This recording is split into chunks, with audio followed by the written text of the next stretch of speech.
You're live. Good evening, everyone. This time I'm going to call the regular scheduled meeting of the Board of Aldermen to order. Please rise and join me in the pledge. I pledge allegiance to the flag of the United States of America and to the republic for which it stands, one nation, under God, indivisible, with liberty and justice for all.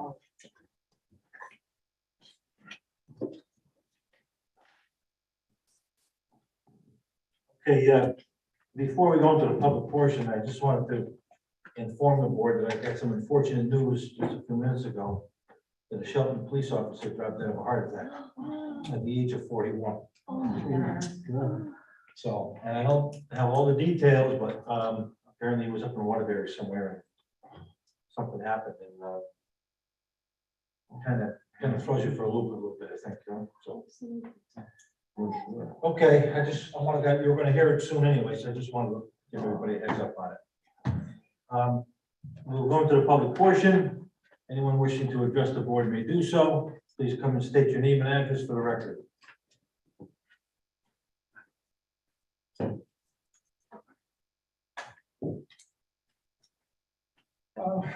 Yes, good afternoon. My name is Jerry Bloom, and I live at 24 Fairfield Avenue in Shelton Road. I spoke briefly at the last special meeting, weeks ago, but it wasn't on the record. On the record, I would like to commend the city for its fine job it did at rebuilding the playground down in Sunnyside School. Beautiful. I also would like to ask that the council consider paving the road down at Riverside Park. With a little asphalt would be nice. Chris Bell, Macy. Joined the meeting. Good, continue. Oh. The real reason though I'm here, as I mentioned briefly, the last session was because of the monster YouTube has created online, who call themselves First Amendment auditors, which in fact they are frauditors. I won't go into a whole spiel, but I do have a little homework for you all. The long version, if you go online to YouTube and punch in a petition to sign and frauditors who calls his harassment street photography / we know the truth. This version is just over 40 minutes. The shorter version, more concise, is on the same YouTube page. It's time to form a resistance group against unethical First Amendment auditors. This version is under 7 minutes long and is the most concise. Dare me to say, that is your homework assignment. I will have a quiz for you next time we meet. Thank you.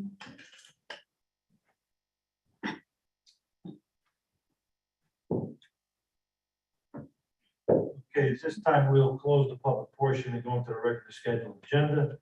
The first item on the agenda is the minutes for approval. The board of Aldermen special meeting of August 24th, 2022.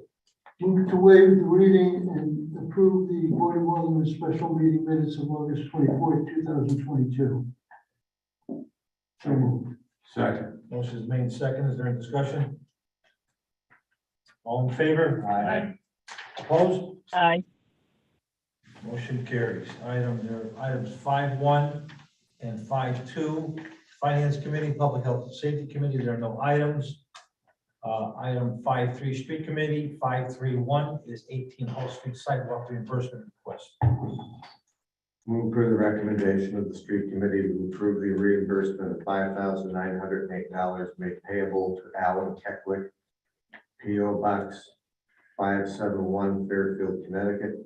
It's actually 06825 for the repair of the sidewalk at 18 Hull Street per ordinance 877, section 14-9 of the Code of Ordinances, with funding to come from the sidewalk reimbursement account. Second. Motion is made and seconded. Any discussion? Yes, Mr. Mayor. The zip code on this is 06484.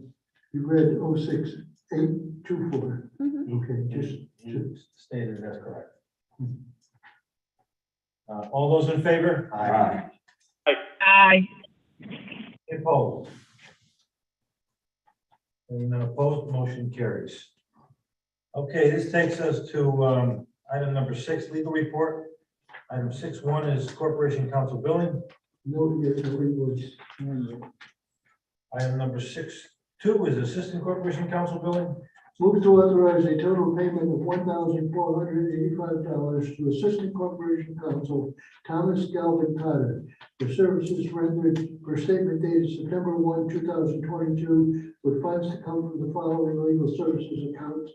All monies are coming from legal fees, $1,485. Second. Motion is made and seconded. Any discussion? All those in favor? Aye. Are there any opposed?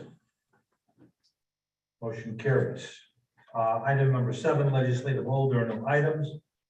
Item 8, financial business hold, there are no items. Well, that takes us to item number 9, financial business news, new September statutory refunds.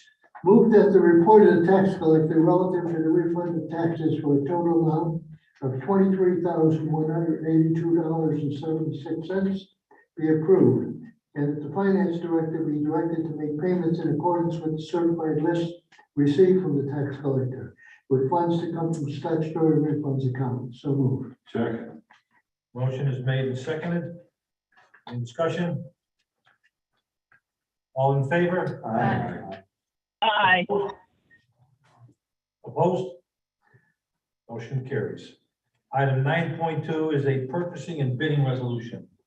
Move to approve the following resolution. Whereas the city charter, City of Shelton, section 7.14, purchasing and bidding, provides, quote, "The Board of Aldermen may establish such other regulations for purchasing and bidding as it deems appropriate," end quote. Therefore, the Board of Aldermen hereby waives the requirements to place a printed ad for bids in a newspaper having circulation within the city, and instead, the Board of Aldermen directs that the purchasing agent ensure that all bids are posted to the city's website, with the exception of bids that are required to be legally advertised in keeping with state and federal funding. Second. So moved. Second. Motion is made and seconded. Is there any discussion? All those in favor? Aye. Are there any opposed? Motion carries. Item 9.3 is the funding and waiving of the bid for the replacement of a refuse truck engine. Move per the recommendation of the finance director to waive the bidding process for the replacement of a refuse truck engine in Highways and Bridges Department. Further, move to appropriate an amount of $64,518.91 for the purchase, labor, and installation of the engine, as well as the reskinning of the body floor, with funding to come from the American Rescue Plan funds. So moved. Second. Motion is Second. made and seconded. Is there any discussion? All those in favor? Aye. Are there any opposed? Motion carries. Item 9.4 is the acknowledgement of the partnership between the city of Shelton and the Derby Shelton Rotary for Shelton Day. Move to authorize Mayor Mark A. Loretti to sign an agreement between the city of Shelton and the Derby Shelton Rotary Club to acknowledge the partnership between the city of Shelton and the Derby Shelton Rotary Club during the Shelton Day activities to be held on Sunday, October 2nd, 2022. Second. Motion is made and seconded. Any discussion? There's no mention in here of the financing, that's in the budget, right? Correct. Okay. All those in favor? Aye. Aye. Any opposed? Motion carries. Item 9.5 is the recording overpayment refund for the town clerk's office. Move to authorize the refund of a recording overpayment in the town clerk's office in an amount of $70, made payable to James J. Gentile, IOLTA Client Fund, law offices of James J. Gentile, 3 Winding Way, Trumbull, Connecticut, 06611. So moved. Second. A motion is made and seconded. Is there any discussion? All those in favor? Aye. Are there any opposed? Motion carries. Item 9.6 is the funding for the campus shield here at City Hall. Move to appropriate an amount of $2,800 for electrical wiring needed for outdoor receivers and antennas to be installed at City Hall for the Campus Shield project, with funding to come from American Rescue Plan funds. Second. Second. Motion is made and seconded. Any discussion? All those in favor? Aye. Motion carries. Item 9.7, fiscal year 2021-2022 year-end transactions. Move to appropriate $1,436,407 to cover fiscal year 2022 over expenditures, with $1,436,407 to come from general fund surplus. So moved. Second. Motion is made and seconded. Discussion. I think the appropriate discussion will probably come from you, Mr. Mayor. You point out the group insurance of the city and the Board of Ed with overwhelming expenses. The board has a copy of all the overages. And Well, as you say, the lion's share of all this is with group insurance, and no one has a crystal ball. It's hard to know from year to year. Some years we've had surpluses, some years we've had some debt. I think the Board of Ed suffered the same thing in terms of groups insurance, which drove their overage a little bit. I'm not sure that this is the way to resolve that, but that's a discussion that will take place in the next couple of weeks. But at the end of the day, we should have a resolution in place to be able to resolve it. But that's really the lion's share. You'll see a couple of other amounts for. you may explain to us how that works. Yeah, well, I was going to go to some of the payroll overages, and again, when the budget's approved 6 months before or several months before the fiscal year starts, a lot of things change. People retire, and so there's a buyout that they get according to their contract for some of it's vacation time, some of it's sick time, and things like that. And then there are replacements that are put in place to take care of the people who are retiring, and sometimes the retirees come back to help out with the transition. So there's an expense associated with that, and that's really what drives some of the payroll issues. You mentioned the one for LoSiP. LoSiP is an ongoing line item in our budget that gets exercised through the state. I don't know, Paul, if you want to expand on that a little bit more. It's a reimbursement really from state funding that we get from LoSiP. It's a reimbursement from state funding, and we receive roughly $270,000 annually from the state. The regulations are that we have up to 5 years to expend that money. And really what this is brought about by is things get kind of bunched together. over a period of time. And this past year was one of those years. We went over, the revenue line also on that account was over by a similar amount. And so, if there's any questions? Yeah, I think, with the the issue of the pandemic over the last couple of years, things got delayed, and then as the pandemic started to subside, more things got accelerated, and, as also things get bunched up, and, there's accumulation of a year and a half in there, and it's just accounting from my standpoint. Yeah, the point I would make on LoSiP is not an over expenditure. It's just a delay in the timing. Yeah, that's a good point. It's not an Yeah, over expenditure. That's correct, Mr. Angley. It's really, this is accumulated over a period of time. Right. We always have some balance with the state. Right. It's an accounting thing between us and the state, and this is the way we gotta report it. So it looks that way, but it isn't. Okay, I don't think there's, it's a lot of the stuff, there's some of the stuff that's just incidentals, like $23 and $1,000.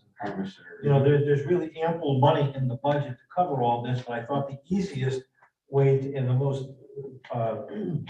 way to understand it is that, you appropriate one lump sum, because if we go down every line item, there's 2 transactions for every line item, so you're gonna lose it from the time you start to the time you end.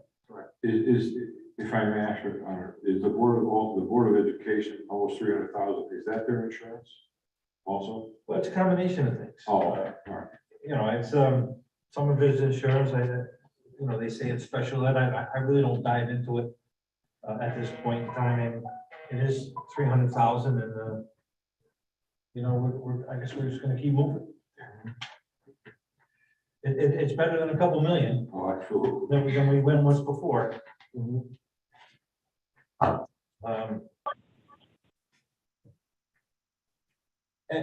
Realistically, I'll dive into this thing, even though it's, I could have solved the Board of Education issue if I didn't tell them to pay us the $3.5 million for the school bus contract, because once again, it came in under budget. And, that needs to be explained time and time again to all these naysayers on social media that criticize us for the school bus operation, that is very unjust. Because for 4 years in a row, we've held the price at 3.15? 3.15. Yeah, we've held that price with no increase. 4 years ago, when they rebid it, it was gonna jump $1.5 million, I think. Oh, correct me if I'm wrong. $1.5 million in 1 year, and you gotta say why. So I think the other point that's interesting is just this morning on WICC, in the last couple of mornings, there's a big to-do about the school bus driver shortage that still exists, not only in Connecticut, but the country. And so this week, I think it was Mansfield, the town of Mansfield canceled school because they didn't have enough school bus drivers. And I'm gonna say, knock on wood, that we haven't had to do that even through the pandemic. School was canceled, but it wasn't because of the school buses did not perform. So, I'm gonna continue to drive that point home, because we made a major investment 8-9 years ago in this thing, and we're following through with it. And we're cutting costs and saving people's money and still delivering a very good product.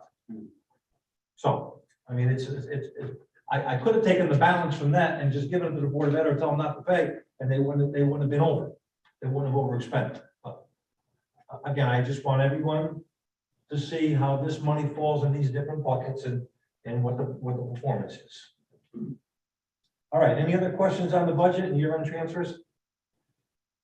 All those in favor? Aye. Aye. Are there any opposed? Motion carries. Okay, item 9.8 is student reimbursement for Board of Ed late pay programs. Move to appropriate an amount of $250,000 to reimburse students for pay-to-play for fiscal year 2022-23, with funding to come from the American Rescue Plan funds. So moved. Second. Motion is made and seconded. Discussion. If this should go higher, Yeah, if the number is higher, we may have to come back, right? Yeah, I mean, there's ways to add money into the equation and, is this intended to get rid of the pay to play for the school year this year? this year, yes, this year, and we'll address it again next year as we see how the economy improves or doesn't improve. And, you know, I've been vocal about this since I've been involved with Shelton football for the past 8 years. I would love to see pay to play go away across the board. And I'd love to see the city and the Board of Ed work together to see how we can get that done in the coming years when the American Rescue Plan funds are gone. You might have noticed that the city and the Board of Education are working together in many Yes. areas. And many things are being funded because we got total cooperation Yes. on both sides. Yes. You know, I gotta tell you, I've been a staunch opponent of this pay to play right from day one, several years back. A lot of it's done to stimulate the ire of parents at budget time for them to get more money.